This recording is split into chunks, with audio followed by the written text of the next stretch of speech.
News.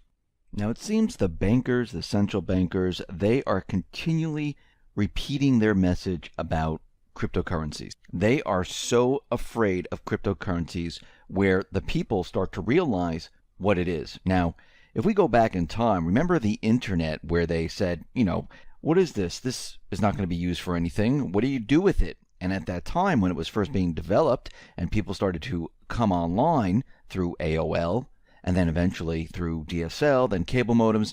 But in the early stages, you couldn't really buy anything. You really couldn't do anything. You can search a couple things. There was no search capabilities except for Yahoo, which was the beginning stages of a search engine, but it was a directory. It didn't really go out and search different sites to bring back the information. You had to enter it manually, and people didn't realize what it was.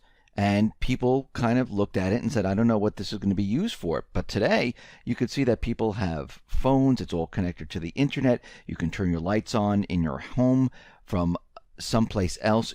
And this is all passing through the internet. You can stream videos today. I mean, think about the things you can do today on the internet. Now, with cryptocurrency, the same thing is happening. We're in the beginning stages where, yes, in the beginning stages, everyone was just getting into it. There was speculation. Let's get Bitcoin up there. Let's invest in this. It'll just keep going up. But eventually what's going to happen, and it's happening already, they're developing all different types of apps that will go along with the blockchain. And this is the very, very early stages. But the central bankers, they're out there in full force trying to keep people away. And every time they're trying to tell you something, it's always the opposite. Now, the former CEO of Intuit said Bitcoin is the greatest scam in history and warned people not to fall for it. It's a colossal pump and dump scheme. He said, I'm tired of saying be careful, it's speculative. Then be careful, it's gambling. Then be careful, it's a bubble. Okay, I'll say it. Bitcoin is a scam. He went on to say, it's the job of the SEC and other regulators to protect ordinary investors from misleading and fraudulent schemes. It's time we gave them the legislative authority to do their job. Now, it's funny that they call this a pump and dump, because if we look at the stock market and we go back in time, how many times has the market been pumped up, then dumped? I mean, think about this for a second. This just shouldn't happen once. It just didn't happen twice. It happened many times. Now, if I go back to around 1929 and we count, there's about 18 times where the market was pumped up, then dumped. And this was a depression and recession each one of these times. And we're on, I think it's the 19th time where they've been pumping it up and they're going to dump it. So if they want to talk about a pump and dump scheme, they should be talking about the stock market and what the central banks are doing. And they're all doing this because they understand and they realize that cryptocurrencies is a completely different animal. It's not centralized. Actually, centralization, it's completely obsolete. The central banks, completely obsolete. And if we move in that direction, guess what? We don't need the banks. We don't need the payment systems. We don't need what they set up. This is what they're so afraid of. And this is why at every turn, you're going to hear them say that this is a scam, this is a bubble, this is no good, stay away from it. I mean, think about what they've told us in the past. Just go back to 2008. The central bankers told us that we're not forecasting a recession. The subprime securities, which were regulated, they're AAA. They turned out to be complete and utter garbage. So let's think about what they've been telling us in the past. And this way we can make a decision on, are they telling us the truth, or do they have a motive behind the scenes? And I think, yes, they have a motive. They don't want the people of the world to wake up and see something completely different, a different system that does not include the central banks. And again, you just don't push a button and Bitcoin appears. It takes a lot of time, a lot of processing to mine these coins, just like gold and silver. Love them both. You need equipment. You need to hone in on the gold. You need to extract it. That is mining. The same thing with cryptocurrencies. It takes a very long time just to get one coin. You don't push a button and it appears right in front of you. It takes a lot of processing power compared to the central bank, where they push a button and guess what? The funny money is created in 2 seconds. Didn't take any type of labor, didn't take any type of mining, nothing there. And you can see that they're not going to give up. They're going to continually push this. Now, the central bankers, they experimented with universal basic income. And we talked about this many, many times in the past. And they set up an experiment in Finland. And the government went ahead and said, okay, we will do a trial of universal basic income. We will give each person, and they did this test on about 2,000 people, $685 per month without requiring them to work or seek employment. It was just given to them. And after their trial, a 2-year trial, the government rejected a request to extend the 2-year trial program. It didn't work. You know what the people did? They did absolutely nothing. It didn't help with unemployment, didn't help with purchasing, didn't help with anything. And they realized this, and the experiment failed. The IMF is out there, and they are saying, listen, the global financial system is at risk. There's too much debt, credit, leverage, and we need to do something. And actually, when they say we, it means the government. They need to push austerity on the people. And this is the developed nations. This is not the emerging markets. This is the developed nations, the U.S., the UK, Germany, and the rest of the nations. They want the governments to cut and to cut and to cut and push austerity on the people because they want their system to be alive and kicking. Because if they continue on this path, countries are going to start to default. And then people are going to point the finger at the central bank saying, wait a minute, you told us debt was good. Why are these countries defaulting right now? Why are they collapsing under the load of debt that you've put them into? And we can see they're very nervous about this. Now, if we look back in time and we look at all the major currencies and we go back to the 1900s and we look at the mark, the yen, the Reichsmark, the pound, and you look at all of them, they all started out strong at 100%.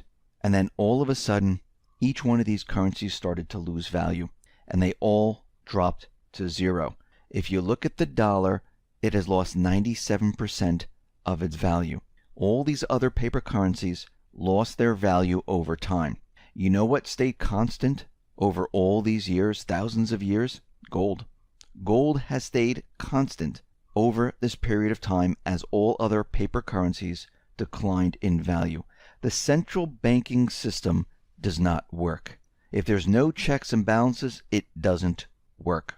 Now, the system can work without a central bank if we're on the gold standard. A system can work if we're using cryptocurrencies and the central bank doesn't have a hand in it.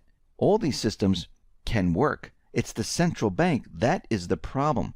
Now, Germany, they are rotating right now. They're moving away from the EU.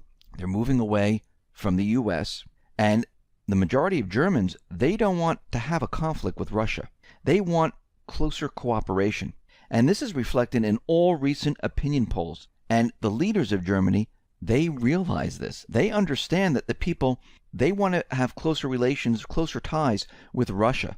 Now, think about what has been happening with Germany, with the EU, with the US. Germany has opposed the US with Nord Stream gas pipeline bypassing Ukraine. Germany has thumbed its nose not only to the US but also to the EU. So they went ahead with the Nord Stream, and the US tried to stop them, and Germany said absolutely not. Germany has been instrumental in assisting Russia to freeze the situation in Donbass, in Ukraine. We see that Germany, well, they didn't get involved with the Skripal poisoning. They didn't back the UK claims that Russia poisoned Sergei and Yulia Skripal. Germany, well, guess what? They stayed out of the events in Syria. You know, the gas attack in Duma.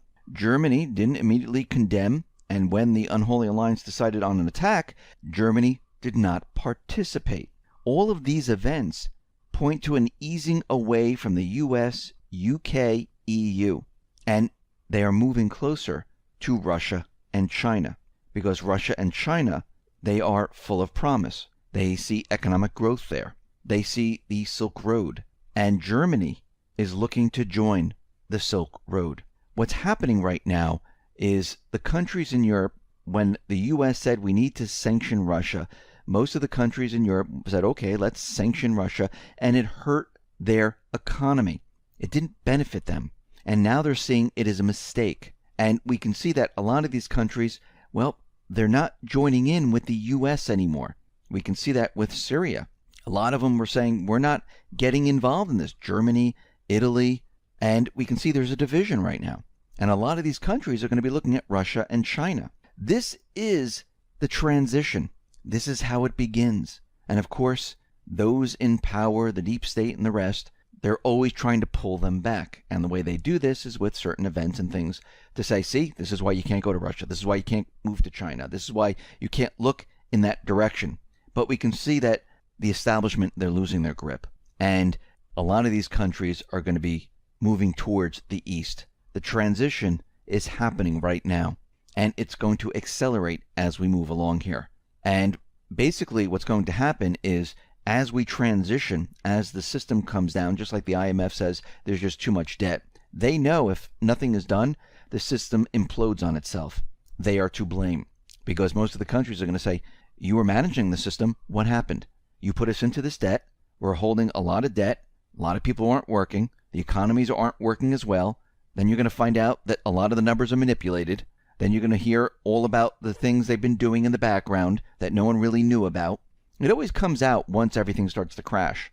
Just like the subprime securities when everyone learned, hey, they're not AAA anymore. They never were. They're garbage. That all these corporations needed a bailout when they told us everything was contained. And eventually what happens is when everything starts to implode on itself, this is when you learn all of this. Because in the beginning stages, they're able to cover it all up. When it implodes and everyone points the finger, people start to look into it. And all of a sudden you start to realize, hey, look what they've done here. They lied to us. And this time we need to hold the bankers, the central bankers, accountable. And this is why I think the move is going to be made to get rid of the central bank. They're going to push auditing. They're going to investigate. When everything is said and done, they're going to make their move because they need to cut off the funding to the establishment, the deep state. This is the only way to completely stop them is to go after the funding and to go after what has been basically the enslavement of the people of the world. Because what they've done is they made us work as much as we possibly can while the value of the dollar and the rest of the currencies around the world continually decline, which means you have to work even harder just to get by. And you have to keep doing this, and as the value of the dollar keeps decreasing, you have to continually work harder and harder and harder. Now, people who are coming into the system, and these are the younger generation, they're realizing, wow, this economy is very tough. There's no jobs, houses are too expensive, everything is too much, and everything is a payment. And this is why many of the individuals are living with their parents. Those individuals, the older generation that started out with the fiat system in the beginning, they're not really realizing this because they were on the upside. We're now on the downside, and they've already made their money. Even though it's losing value like crazy, they don't realize it until they retire. And then once they're on a fixed income and everything continually rises in price, which means the dollar devalues, then they start to realize it, and then they say, oh, I have to get another job just to make ends meet because I can't afford the rent. I can't afford the food. I can't afford anything because my income is fixed now. That's when they realize it. Especially they'll realize it when they're not getting their pensions, when instead of 100% of the pension, they're only getting 60%, 50%, 40% of the pension. This is the end game that we are watching. Wages are decreasing. Countries are transitioning over to the east, moving away from the dollar. And this is going to put us in a situation where it's going to be very difficult for many people. And when we go through this transition, just like we came on to the petrodollar, you're going to see bumps in the road. And these bumps are going to be a lot larger than when we went on to the petrodollar because we have a huge amount of debt and the value of the dollar has decreased so much and there's nothing really backing it anymore. And countries are going to get wind of this and they're going to start dumping it like crazy. And this is when things start to go really, really badly for pretty much everybody, except those who are prepared to protect their wealth with gold, silver, cryptocurrencies, having food, water, supplies. Because when inflation hits, guess what? You won't be able to afford the food or the supplies out there. This is why you need to have the supplies in-house for a time being. This is why you need gold, silver to protect your wealth.